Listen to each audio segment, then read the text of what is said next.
Hey Bulldogs, let's see what's happening this week on Cold Blue Now. Starting us off, Trey gives us a closer look at a special club here at HMHS. Then, Eliani enlightens us on what happened during the annual blood drive. And finally, Zanaya introduces us to a former basketball star who may be familiar to some. Now, please stand for the Pledge of Allegiance. I pledge allegiance to the flag of the United States of America, and to the republic for which it stands, one nation, under God, indivisible, with liberty and justice for all. Please remain standing for a moment of silence. Thank you. Hey Bulldogs, I'm Emma Tran here with Carmen Sautlet, and welcome back to another episode of Cold Blue Now. 3, 2, 1, 0.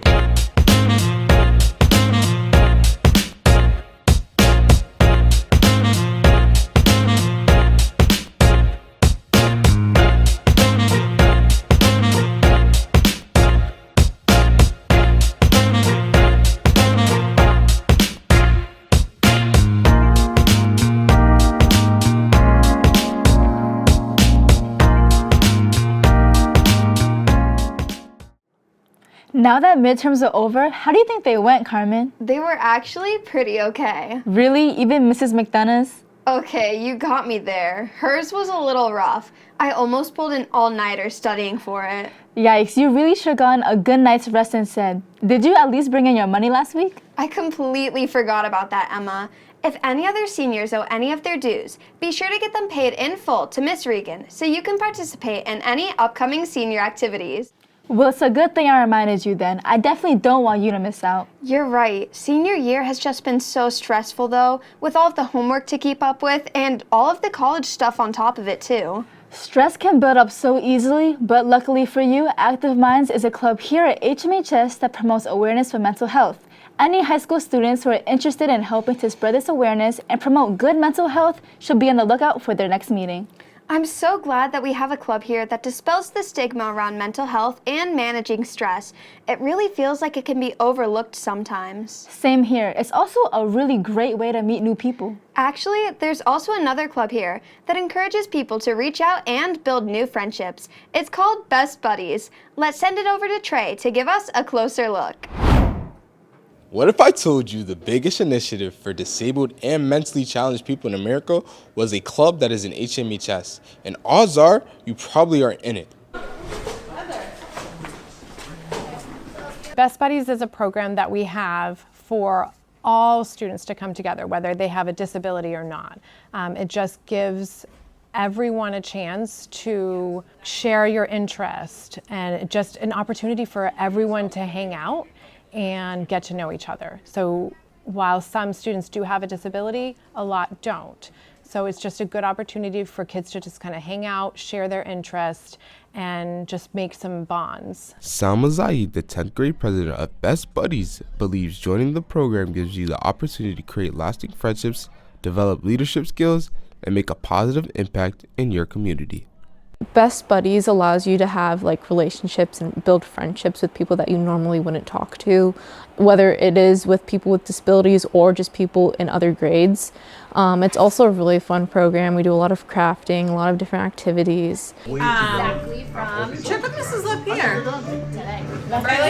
These days where there's a lot of online relationships, I think it's good to have that time to have face-to-face interactions with people that maybe you wouldn't normally have. Been able to have so many more friendships and get to know so many more people than I would normally. So having Best Buddies is an amazing opportunity to be able to talk to other kids because they're just normal kids. They're like us. So maybe some kids sometimes will play video games. So if you really want to have someone to play video games with, there's opportunity for that. If you really like art and you're interested in that, we have a lot of different art projects that we do. We do some cooking and decorating different cookies. So there's just a lot of different things that we do that if you have that interest, you'll see who else has the same interests, and maybe you guys can have start a friendship from that. I would tell anyone to just join. There's if you don't like it, you don't have to come back, but it's at least try something new. It's fun. We have a lot of different experiences. All you have to do is just show up to the meeting. We will make the announcement so you'll know where to meet if you would like to come. So what are you waiting for? Join Best Buddies now, today. Who wouldn't want to make new friends and want to have fun? For CBN, I'm Trenton Cruz reporting. Now that seems like a blast. Seeing so many different people all come together is honestly one of the best parts about HMHS's clubs. There are really so many great opportunities that are provided for us. I just wish I had enough time on my hands to get around to all of them. I agree, Carmen. Did you know that one of the most beloved events to celebrate our diverse community is coming back this year? Of course I did. I would never miss out. Any students who would like to participate in this year's Culture Fest should make sure to voice their interest and keep an eye out for their next meeting. I'm definitely going to try to be a part of that. I just hope I have enough time for everything on my plate. Culture Fest is just always such a great way to bring the community together. We all know community is one of the most important things to maintain within our school. But the biggest thing I love about having a sense of community is the urgency to help those in need. Last week was the perfect opportunity for just that. The Boston Children's Hospital Bloodmobile took a stop over here, and a lot of our students were able to make a generous donation. Blood plays a crucial role in everyone's bodies, but those with low levels might benefit from some support and replenishment. That being said, the Bloodmobile is just one way we can support individuals in need. The purpose of the blood drive is so that blood donations can be collected and then be used for children who are patients at Boston's Children's Hospital. On the day of the blood drive, students, before they go out to the Bloodmobile to donate, they check in, they answer a questionnaire. The questionnaire is just some identification information. It'll ask them about how they're feeling today, and then the staff from Children's Hospital then reviews that information to make sure that you're a good candidate to donate blood. I'm participating in today's blood drive by volunteering at the check-in table. I just think it's a really good way to give back to the community. I myself am not a fan of getting my blood drawn, so I decided to help out at the table because it was nice that there were still ways to help out even if you couldn't get your blood drawn. At the check-in table, we have a phone that they'll text that they're ready for us to send patients, and we'll text them when we have patients checking in. Yeah, they've been really friendly and very good with communicating. Yeah, because if you're dehydrated, the veins don't pop. I know my little sister has done a couple procedures at Children's Hospital where she needed blood, so I decided to donate blood. And I got to meet some cool people that are interesting fields and see what they do in the field work and how the whole process works. Felt like a shot. You're getting a shot at the doctor's office. I didn't feel weak or anything. The people who need the blood are going through an awful lot more than we are in order to donate. So it's just an easy thing that healthy people can do to help people who need those donations really to survive. With the massive amount of support from the students and residents at Holbrook, the Bloodmobile's stop at HMHS was certainly a success. For CBN, this has been Ileani Ramos reporting. Thank you, Eliani. I really would have loved to donate, but I've just never been able to get over my fear of needles. That's completely understandable. But a special thank you to all the people who donated blood to Boston Children's Hospital. You know, thinking about all of those donations, I just have to wonder where they're going. Well, Carmen, accidents happen nearly every day, especially when people are putting themselves at risk in physical activities such as sports. You just reminded me. My favorite stories always come from a player's passion for their sport. I'd love to see those, but we don't have any to share right now. So why don't we kick it over to Lori to give us a scoop on what's happening with our sports teams at HMHS. Thanks, guys. Don't lose hope on that story just yet, Carmen. Zanai has a great one for us after a couple quick updates. The girls lost to Westport on Tuesday, snapping their 8-game winning streak, and fell in a close one last night, 46-39 to Wareham. But it's not all bad news, though. The Lady Bulldogs are currently ranked 27th in the MIAA D5 Power Rankings. If they stay up in the top 32, they qualify for the playoffs. Now, on to the boys. On Monday, the team fell to Dennis Yarmouth with a close game 73-69, but bounced back last night with an impressive 79-48 win against Atlantis Charter.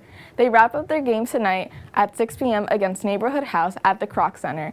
At the end of the week, ranked 19th to the drive to the playoffs. Those are all the updates I have for sports this week, but before we send it to the desk, we do have a very inspiring story to share on our Lady Bulldogs. Every school has its record breakers, its game changers, and its legends. At HMHS, one name stands above the rest: Courtney Foley. In 2016, Foley didn't just score her 1,000th career point for the Lady Bulldogs.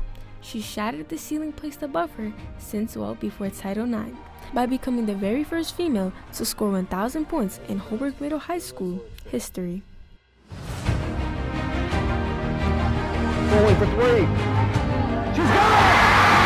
Courtney Foley's got 1,000 career points! And they call a timeout, and everybody's rushing. Well, leading up to getting 1,000 points, it was very overwhelming. It felt like a lot of pressure. When I was in school, it wasn't really something that you thought was achievable. I didn't know until the end of my junior year that it was something that I could accomplish. When I did finally reach 1,000 points, it felt like a lot of pressure was relieved. It was very emotional. It was something that I'm still proud of to this day. It's something that I hold close to my heart. Being the first, it's always something that is in the back of my mind. And now that I'm coaching, the fact that I can have an opportunity to coach these girls up and they can also get their name on a banner and be proud of something that they accomplished here at Holbrook too, it's pretty important to me. Having a coach who has had big achievements is definitely motivational. It pushes you to see that you can achieve dreams that you don't think are possible. It's like, I know I'm in good hands with her. It's like, I know she's not gonna tell me to do the wrong things. I know she knows what she's talking about. She's been in my shoes before. She knows what it's like to be a young player, and she's more experienced with the game in general. So she knows what she's talking about and she knows what she sees. I decided to come back into coaching again just to kind of help rebuild this program in Holbrook. It's something that's important to me, that I'm passionate about. I feel like girls' sports in general just kind of need a little bit more rebuilding. So it's very important to me to be back here and helping be part of that. Coach Foley has proven that greatness isn't just about records or titles, it's about the legacy you leave behind. From her days as a 1,000-point scorer to her new role as head coach, she's shown what it means to lead with determination and a vision for the future. This has been Zenaida Silva reporting for CBN. Holbrook is truly lucky to have so many talented players on the court. Agreed, because with the right combination of determination and hard work, anything can be possible. That determination and hard work isn't just exclusive to the court though, because on February 12th, juniors and seniors will have the opportunity to participate in a firefighter cadet program. If you think you have what it takes, be sure to sign up using the QR code in the weekly newsletter. But as we all know, class dues must be paid in order to participate in activities like these. Although this opportunity isn't available to the underclassmen, there may still be some in the future that they might be interested in. So be sure to pay your $10 in order to participate. A check can be made out to HMHS or cash can be brought to room C-132. And finally, we didn't forget about the juniors. Prom is coming up, so make sure to pay your class dues in order to be able to buy your tickets. I think I'll definitely be checking out that firefighter cadet program. I think it'll be really exciting. Although that's a great opportunity, I personally don't think it's for me. Really? Nah, I believe in you. You could definitely pull it off. I have my doubts, but we'll see. Maybe if I put in some work in these next couple of weeks, it'll work out. If that's the plan, I think you better get to it. So let's wrap it up for this week. For Cold Blue Now, I'm Emma Tran. And I'm Carmen Sotlet. We'll see you again next week.